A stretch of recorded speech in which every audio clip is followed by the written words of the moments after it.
Welcome to my YouTube channel Science Science. Here our discussion topic is Dobrinier triads. Who was Dobrinier? A German chemist. चलिए तो देखते हैं कि periodic table में डोब्रीनियर की क्या कंट्रीब्यूशन रही हैं। डोब्रीनियर ने सबसे पहले पीरियाडिक टेबल के लिए एक लॉ पेश किया जिसको नाम दिया गया था डोब्रीनियर लॉ ऑफ ट्राइएड्स।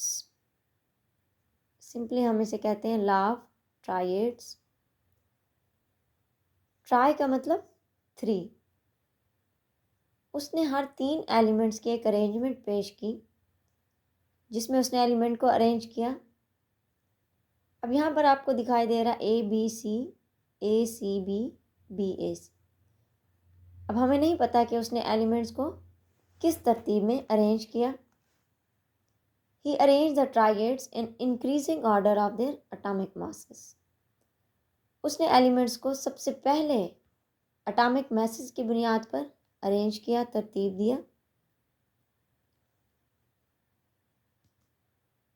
यहाँ पर क्वेश्चन आता है हमारे पास, वाई एटॉमिक मासेस, कि उसने एटॉमिक मास को ही क्यों चुना एलिमेंट्स को तरतीब देने के लिए। आंसर में आपको नाम नज़र आ रहा है जॉन डाल्टन का। जॉन डाल्टन ने बेसिकली एटॉमिक थ्योरी को पेश किया था। जॉन डाल्टन के मुताबिक, यानी सबसे पहले एटॉमिक मास को डिस्कवर करने वाला जॉन डाल्टन था।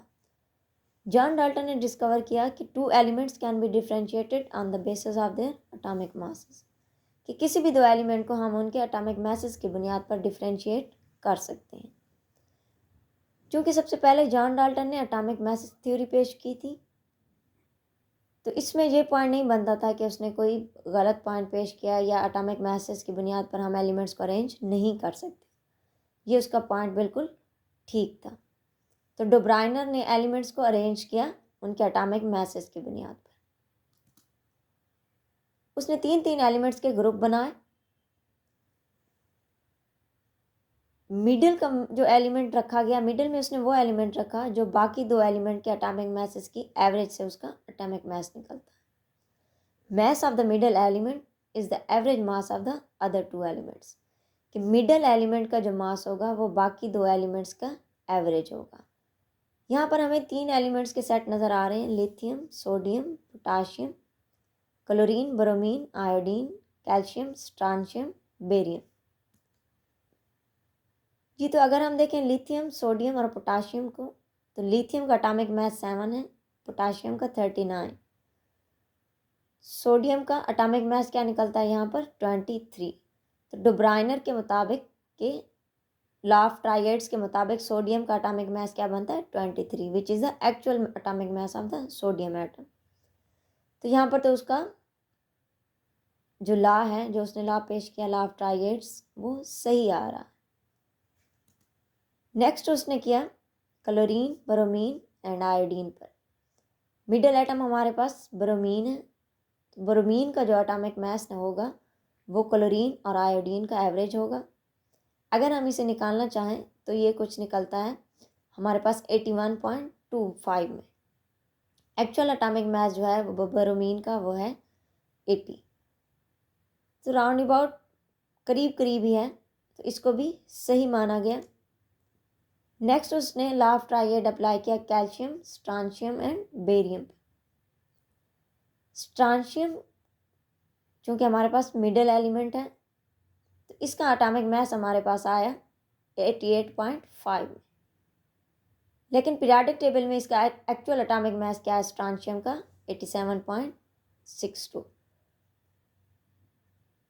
यहाँ तक इन 9 एलिमेंट्स में तो इसका लॉ ऑफ ट्राइएड्स काम कर गया।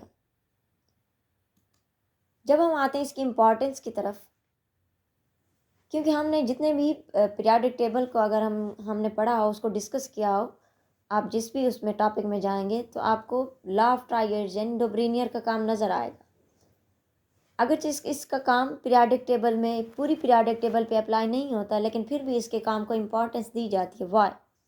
क्योंकि इसने एक और पॉइंट भी डिस्कवर किया। वो क्या था? Relationship between properties and the atomic masses, कि उसने एलिमेंट्स की प्रॉपर्टीज़ और एटॉमिक मैसेस के दरमियान रिलेशनशिप का पता लगाया, यानी कि जो जिन एलिमेंट्स पे लॉ ऑफ ट्राइएड्स अप्लाई हो रहा है उन एलिमेंट्स की प्रॉपर्टीज़ भी क्या होंगी, सेम होंगी। अगर आप पीरियोडिक टेबल में देखें राउंड अबाउट इसमें फर्स्ट ग्रुप में लिथियम, सोडियम और पोटाशियम चूँकि एक ही ग्रुप में मौजूद हैं, they have the similar properties.